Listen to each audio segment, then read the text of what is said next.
Hey Gearheads, and welcome to Garage Talk. I'm Cory. I am at the State Fair of Texas. That's an EV, and yes, that is exhaust noise, all of that and more as I take you on a full tour of everything you can see here at the State Fair of Texas Auto Show.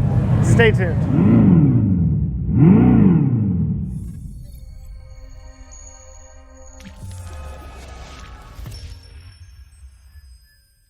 I want to move over here to Ram and Jeep, Stellantis, because we have got a lot of pickup trucks out here at the Stellantis booth.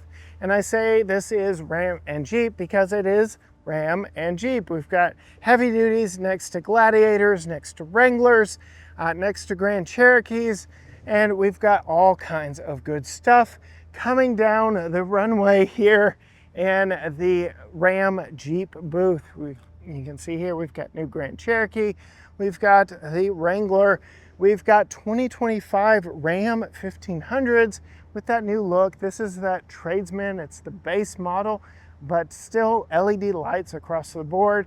And then here under the tent with the lights, with the fans, keeping you cool, we've got some fun stuff to see. We'll start at the right and work our way across, because Jeep has reabsorbed the Wagoneer brand. This is now a Jeep product, even though when it launched, they tried to make Wagoneer its own brand.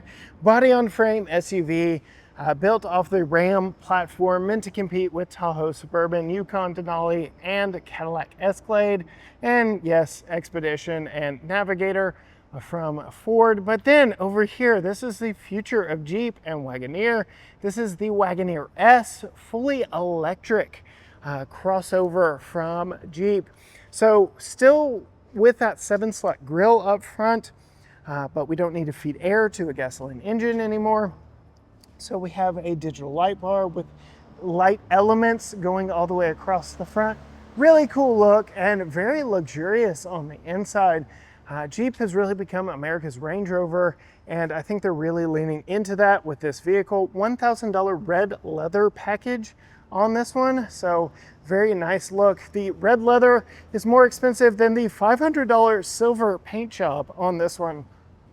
I do have a full video diving into this one, but this launch edition, $78,000, which is very luxurious for what you get. I think this is actually a very good value in the BEV market, in the electric vehicle market, because there's a lot of luxury provided here with this one and a lot of range and aerodynamics. You can see this design element was done on purpose.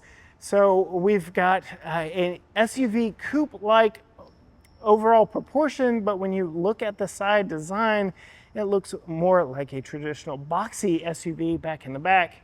So you get the best of both worlds, I guess. You get the aerodynamics of the SUV coupe, but you get the cool looks, the boxy looks that you've come to know with traditional Jeep SUVs.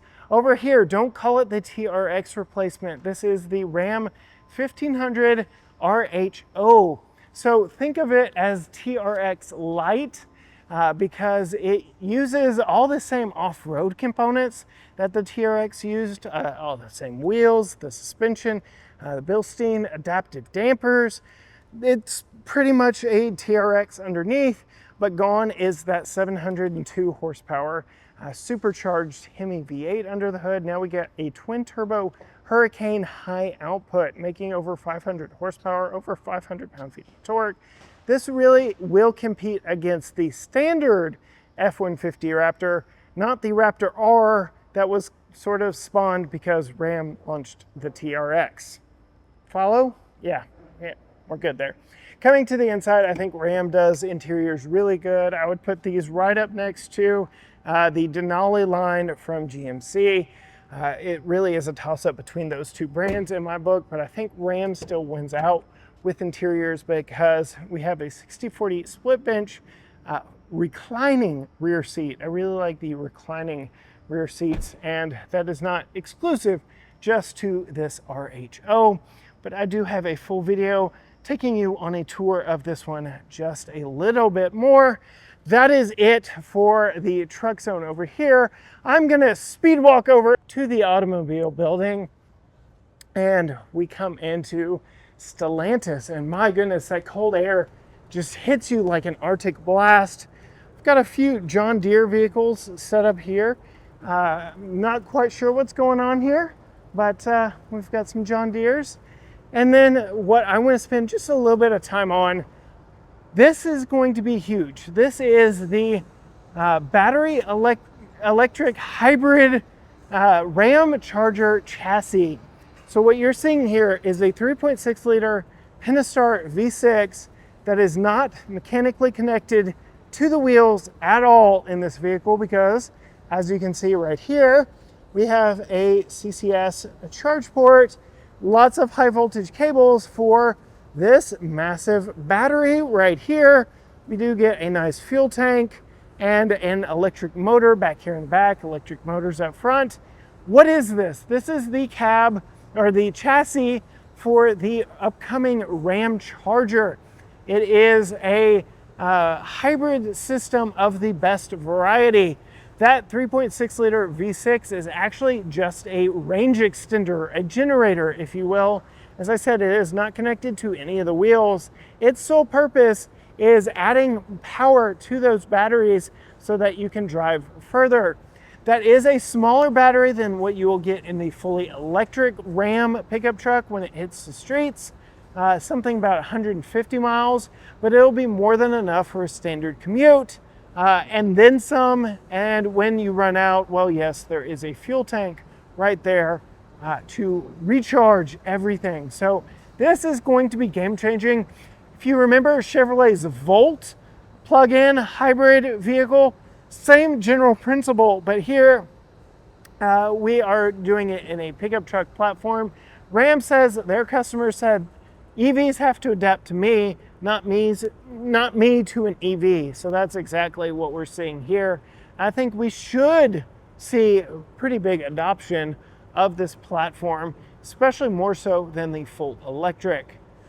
As we pan around, you can see we've got, yes, another truck in here. This is a 2025, but where I started the video is here with the Charger Daytona. This is the Scat Pack, and it does have that Fretsonic chambered exhaust that you heard at the very beginning. I'll go ahead and put a little clip of it up close and personal.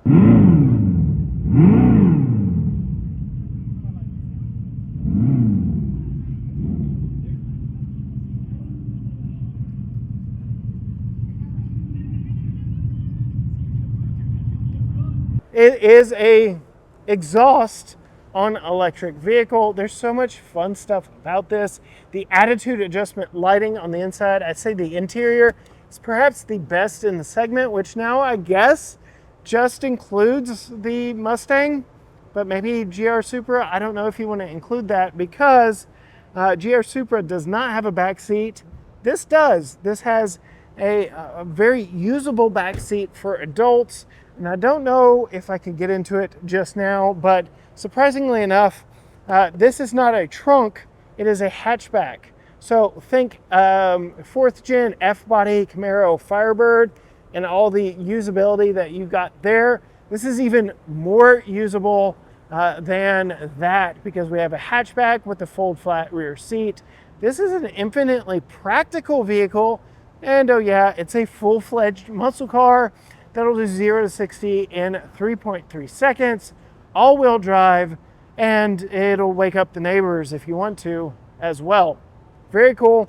And just like we saw on the Jeep Wagoneer S, we've got that same kind of design here for aerodynamics. All electric versions of the Charger will feature this front end, because without a gas engine under the hood, they're able to improve the aerodynamics and give you this front wing that allows air to pass better around the front of the vehicle without compromising the overall style. So from certain angles, this won't look any different than the upcoming hurricane-powered six-pack, as they've dubbed it, but we still get that aerodynamic pass-through up front. Very cool, very interesting, very unique. And then, of course, we are saying goodbye now to the Hemi through the Durango. The Durango is the last vehicle you can get new on the showroom floor with a Hemi. So if you want one, snag one. This is an SRT 392, last call, final edition. I can't remember what they're calling it, but there is that, which is interestingly placed next to these two all-electric Fiat 500Es, and the Inspired by Beauty, I believe, is the pink one, and the red edition is the red one. And I very much hope to get some seat time in one of these Italian commuter cars. They look to be a lot of fun. That is a quick look. It's a lot of walking, but a quick look at everything on display, automotive related, at the 2024 State Fair of Texas. If you want to see more from us, more in-depth stuff from some of the vehicles here, hit the subscribe button down below, ring the bell so you are notified when those videos drop. Find us on all social media platforms, Facebook, Instagram, X, TikTok, Threads, YouTube, you name it. Everything is at GT Garage Talk, or you can go to gtgaragetalk.com. But as for me, from the State Fair of Texas, until next time, gearheads.